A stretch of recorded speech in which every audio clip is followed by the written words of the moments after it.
Rajesh law centre में आप लोगों का स्वागत है। आज हम लोग एक बहुत व्यवहारिक विषय पर चर्चा करेंगे, जिसमें आप लोग देखेंगे कि अक्सर जितने भी एफआईआर दर्ज होते हैं उसमें आपको 323, 504, 506 लगा हुआ मिलेगा। और अगर वो व्यक्ति पीड़ित SC/ST समुदाय से आता है तो वहाँ पे 3(1) दा और धा भी लगा मिलेगा। आपको 3(1) RS भी इसके जगह लिखा हुआ मिल सकता है, क्योंकि इंग्लिश में दा को R कहते हैं, धा को S कहते हैं। और 3(2) BA भी लिखा हुआ मिल सकता है। मतलब ये 3(2) BA हो जरूरी नहीं है, ठीक है। वैसे लगाया जाना तो चाहिए, लेकिन कभी कभी नहीं भी लगाते हैं। लेकिन 323, 504, 506 अगर लगा हुआ है और पीड़ित व्यक्ति यदि SC/ST है तो 3(1) दा और धा या 3(1) R या S इसकी जगह लगा रहेगा। अगर 3(2) BA भी लगा हुआ है तो भी मैं इन सभी का प्रभाव बताऊंगा आपको। अगर पीड़ित व्यक्ति SC/ST समुदाय से नहीं आ रहा है तो वहाँ पे 323, 504 और 506 केवल लगा हुआ आपको मिलेगा। ठीक, तो ये होता क्या है, इसका क्या प्रभाव, ये अपराध है, किस प्रकार का अपराध है, इसमें गिरफ्तारी होती है तो कैसे होती है, जमानत मिलेगी या नहीं मिलेगी, बाहर से जमानत मिलेगी कि नहीं, अग्रिम जमानत कराना पड़ेगा कि नहीं, दंड क्या होगा, यानी जब दोषी ठहराया जाएगा आरोप साबित होने पर तो कितनी सज़ा दी जाएगी और इससे कैसे बचा जा सके। तो इन सभी विषयों पे स्टेप बाय स्टेप करके एक एक हम लोग समझेंगे। सबसे पहले मैं बता दूं उन विद्यार्थियों को जो PCSJ की तैयारी करना चाहते हैं या कर रहे हैं, जो लोग LLB कर चुके हैं या करने वाले हैं या कर रहे हैं, ठीक है। तो हमारे यहाँ PCSJ, APO, HJS की तैयारी भी कराई जाती है। इसके लिए ऑनलाइन और ऑफलाइन दोनों प्रकार के क्लास की सुविधा उपलब्ध है। ठीक, आप इस नंबर पे संपर्क करके अपनी सुविधानुसार क्लास ज्वाइन कर सकते हैं। साथ ही साथ जो लोग किसी अपराध से पीड़ित हैं या किसी तरह से उनको कोई भी व्यक्ति परेशान कर रहा है, ठीक है, चाहे उनकी ज़मीन पे कब्जा करके, उनको अवैध तरीके से बेदखल करके या उनके साथ किसी भी प्रकार का मारपीट करके, ठीक है, उनको किसी तरह से कोई भी कानूनी परामर्श लेना है या कोई उत्तराधिकार का कोई मामला विवादित है, ठीक, कोई अपराध आप पे फर्जी लगा दिया गया है, क्योंकि हमारे समाज में फर्जी FIR भी बहुत बड़े पैमाने पे एक दूसरे को परेशान करने के लिए बदले की भावना से लगवाया जाता है, ठीक है। बहुत सारे ऐसे भी अपराध होते हैं जो होने के बाद भी पीड़ित दर दर भटकता रहता है, फिर भी FIR उसकी दर्ज नहीं की जाती है और उसको जगह जगह गुमराह किया जाता है। तो इन सभी विषयों पे आपको विधिक जानकारी के लिए, ठीक है, कि आप कैसे अपने मामले में बचाव कर सकें, कैसे अपना FIR दर्ज करा सकें, इस नंबर पे आप संपर्क करके अपनी सुविधानुसार जानकारी प्राप्त कर सकते हैं।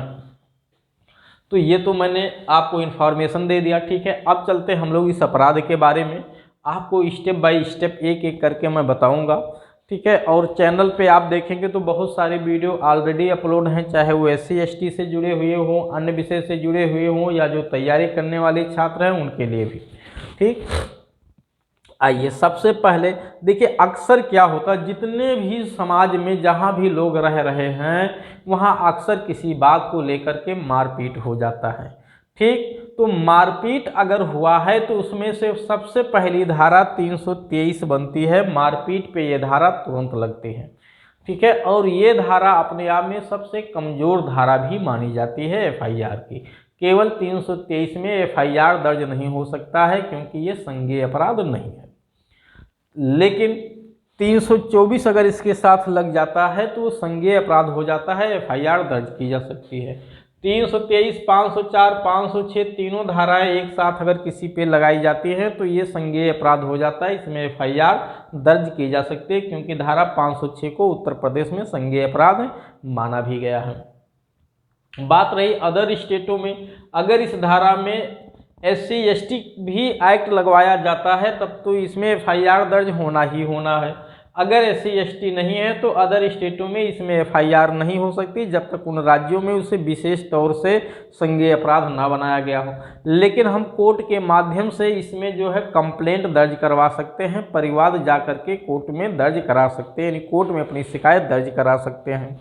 ठीक, तो कुल मिला करके मैं ये नहीं बता रहा हूँ कैसे इनमें शिकायत दर्ज कराई जाएगी, कहाँ जा करके। ठीक है, आप चाहे FIR दर्ज करो, अगर SC/ST का मामला है तो FIR दर्ज हो जाएगी, इसमें सीधी सी बात है। ठीक, क्योंकि SC/ST एक्ट लगते ही वो पूरा का पूरा संज्ञेय अपराध होता है और FIR किसी भी धारा में लॉज हो सकती है जो उससे संबंधित है। तो जनरली अमूमन होता क्या है, मारपीट होता है। मारपीट में कोई किसी को 1 थप्पड़ मारा, 2 थप्पड़ मारा, लाठी डंडे से मार दिया, ठीक है, बस टूटे फाटे नहीं तो 323 का अपराध बनता है जब तक वो गंभीर चोट न हो। 323 के बाद अब जहाँ मारपीट हुआ, क्या वहाँ गाली गलौज नहीं होगा?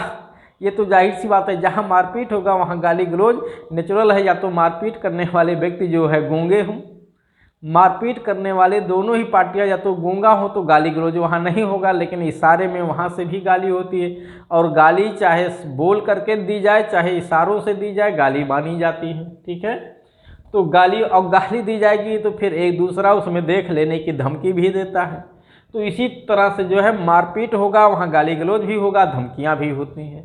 तो 323, 504, 506 का अपराध बन जाता है। मारपीट हुआ है तो 323, गाली गलौज हुआ 506, धमकी दी गई 506 का अपराध बन जाता है। अब प्रश्न ये है कि इसमें अगर व्यक्ति पीड़ित SC/ST है तो 3(1) दा या धा, जिसको इंग्लिश में R या S लग जाता है। हाँ, SC/ST लग जाता है तो मामला गंभीर हो जाता है, ये ध्यान रखिएगा। ठीक, आज तो ये तो हो गया अपराध, आपने समझ लिया। अब प्रश्न ये है कि ये एक्ट लगने पे गिरफ्तारी होगी कि नहीं। तो मैंने पहले भी वीडियो में आप लोगों को बताया है कि 7 वर्ष तक के कारावास से दंडनीय जो अपराध हैं उसमें गिरफ्तारी नहीं होती है। ठीक है, जब तक विशेष कारणों से उसको गिरफ्तार किया जाना जरूरी ना हो। इसमें क्या होता है, ठीक है, कच्ची जमानत दे दी जाती है, अर्थात पुलिस अधिकारी धारा 41(a) का नोटिस भेज देता है। ठीक है, और समय समय पे जो आरोपी व्यक्ति है वो पुलिस स्टेशन पे जा कर के पुलिस अधिकारी को उस मामले में सहायता देता रहता है। सहायता देने के बाद पैसा देना नहीं है। ठीक है, यानी जो कुछ उस मामले में जानकारी मांगी जाती है, इन्फॉर्मेशन मांगा जाता है, उससे वो अवगत कराता रहता है। तो उसी को कच्ची जमानत कहते हैं और उसको बेल दे दी जाती है। वो बेल मतलब वही कच्ची बेल एक तरह से कह लीजिए उसको। ठीक है, यद्यपि वो बेल नहीं है लेकिन कच्ची बेल कहा जाता है। तो इस तरह से जो है मामला चलता रहता है। अब कभी कभी आरोपी जो है इतनी धारा गंभीर अपराध उसने किया है, फिर भी ये धारा 323, 504 में ही पुलिस मुकदमा दर्ज कर लेती है। अब 300 गंभीर धारा, मारा है, हाथ पैर भी टूट गया, गंभीर चोटें आई हैं, सर फटा हुआ, फिर भी 323, 504, 506 का ही मुकदमा बना हुआ है। SC/ST का 3(1) दाधा या 3(1) RS ही बना हुआ है, या SC/ST नहीं भी लगी है अगर पीड़ित उस समाज का नहीं है। तो ऐसी स्थिति में अब आपको क्या करना होगा, कैसे इसमें धारा बढ़वाएं? क्योंकि पुलिस दबाव में आकर के पैसा ले करके, ठीक है, क्योंकि ये खुलेआम है। ठीक है, मुझको कहने में भी कोई एतराज़ नहीं है। हाँ, यद्यपि ये बात सासों सत्य नहीं कि हर पुलिस स्टेशन में हर पुलिस अधिकारी भ्रष्ट और करप्ट है, ये मैं नहीं कह सकता हूँ, क्योंकि बहुत सारे अच्छे लोग भी हैं।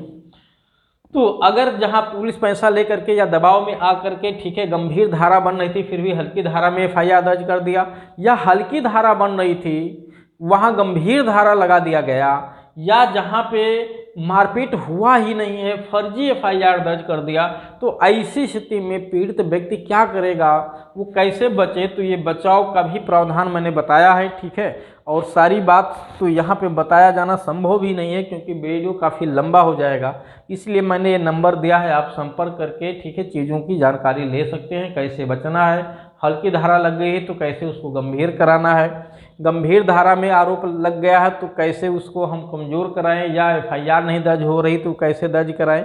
तो इसमें गिरफ्तारी ना के बराबर होती है, लेकिन ज़रूरत पड़ने पे भी गिरफ्तार करवाया जा सकता है। ठीक है, जमानत, इसमें आराम से जमानत मिल जाती है, सामान्यतः बाहर से ही बेल मिल जाती है, अंदर जाने की ज़रूरत नहीं होती है।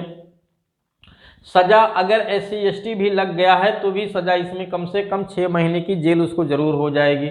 ठीक है, अधिकतम 7 साल तक की सज़ा हो सकती है।